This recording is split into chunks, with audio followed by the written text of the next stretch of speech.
Good morning, everyone. Happy Thursday. Today I wanted to demonstrate an activity I found off of the Garland ISD VEPA Elementary School Art Resources page. I know I've shown you how to get there a couple of times, so today I figured we'll skip that step. I found this on that page underneath Ideas to Make Art at Home. If you scroll to the bottom of the ES Art page, it's a link down there. It'll take you to a website called Art of Education. And if you scroll to the bottom of the page that it takes you to, it says Lessons with Limited Supplies. Click on that.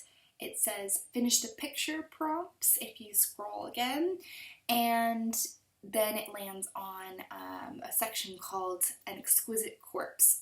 So an exquisite corpse, I know that some of my 5th graders have done before.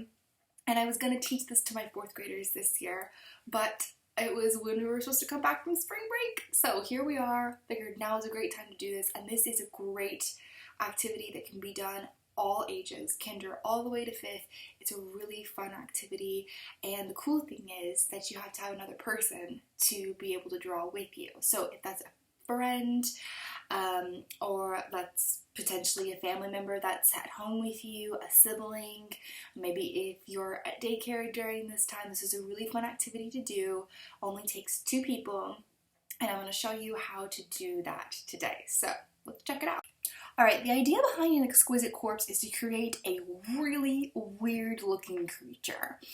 So, like I said, this is done with 2 people. You can either divide your paper into sections of 3, like I did with this one, or sections of 4, like I'll show you how to do in a moment.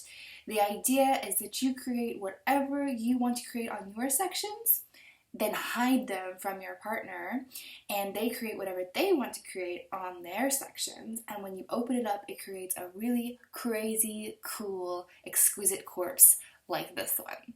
Alright, so I'm going to show you how to start this one off. Take any kind of paper that you have. I'm just going to start with a manila sheet of paper. You want to take that paper and fold it in half to start, hamburger style.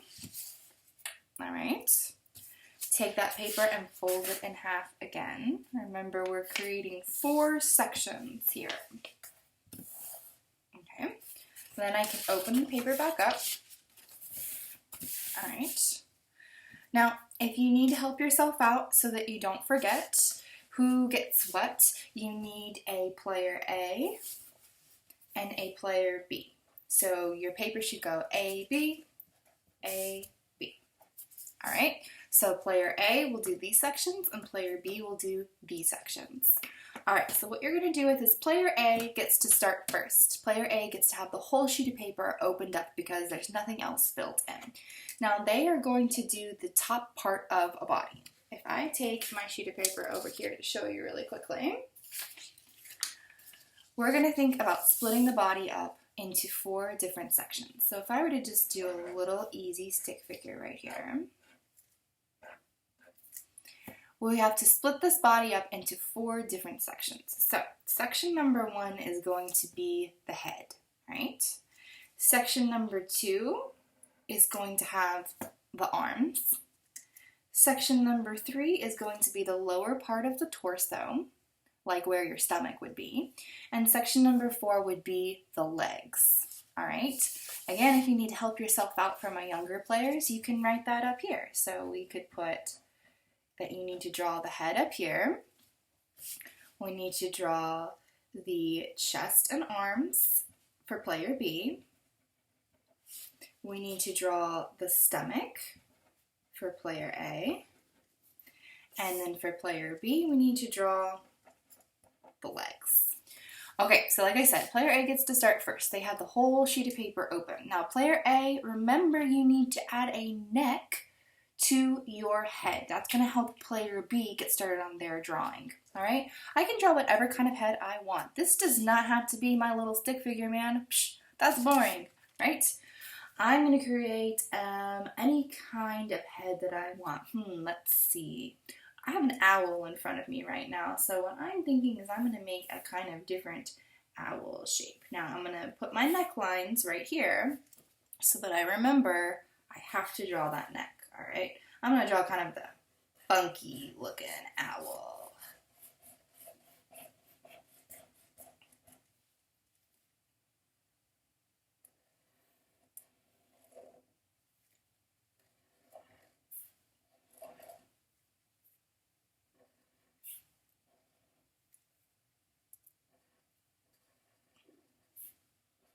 You want to do your basic drawing first, and then you can color a little bit later when the whole thing is done.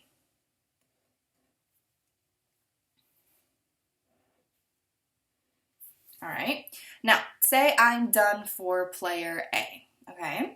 Player A needs to make sure that their neckline extends down just a little bit into player B's section. This is gonna tell player B where they start drawing. If you don't give them the lines, they don't know where to draw. So make sure you add that, all right? As player A, you're going to take your part of the paper and you're going to turn it backwards on that fold line, all right? So I'm gonna fold it backwards. And then I'm gonna pass this off to player B. Player B, do not look at player A's work or it doesn't make it as fun. Trust me, you can look, of course everyone can do that, but if you do, it doesn't make this as fun of a game. So try and keep it a secret and only look at your lines that you've been given. So player B, you are drawing the chest and the arms. These can look however I want them to look. So I'm going to change it up since I'm playing this by myself right now. And I'm just going to forget about what I just drew. And you know what? I'm going to say, who says that I have to have only 2 arms? I am going to have multiple arms coming off my guy. And I'm going to make them into tentacles because that's how I'm feeling. So you can see that player B could do something completely different. Now, whatever you do, you want to make it symmetrical on both sides. That means the same on both sides. So if I did 3 over here, I'm going to do 3 over here. All right. And I want to have, again, my lines extending down into player A's section so that they know where to start drawing.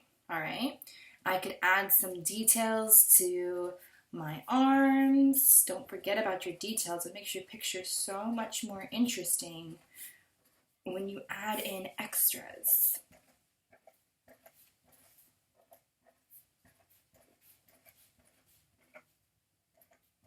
And maybe, since I am the end part of the neck, I could say that I want to give my creature a little bow tie. All right, and maybe he's wearing a shirt with some buttons. Okay, see, makes it a lot more interesting when I add extra things. All right, now player B needs to do the same thing. They need to fold up their section so that player A can't see what they did. We don't want to see what player B did. All right, you're going to hand it off to player A. Player A needs to do the stomach area now, all right? So I'm thinking I'm a whole new person, and I'm thinking I'm going to make my stomach super skinny.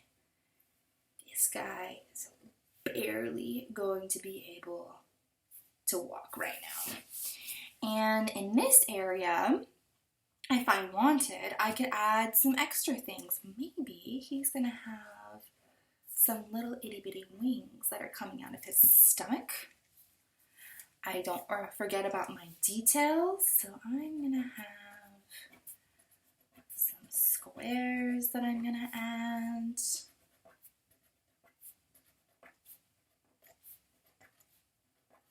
And again, don't forget to bring those lines down for that last player to know exactly where they need to go. I flip it one last time so that player B can't see my work. And this time I have to do the legs as player B. Remember, again, this doesn't have to be 2. This could be 1 leg, this could be multiple legs. And speaking of 1 leg, I think I'm going to do that for this guy. So I'm going to give him a wheel. He is just going to be a little guy that exists on 1 wheel.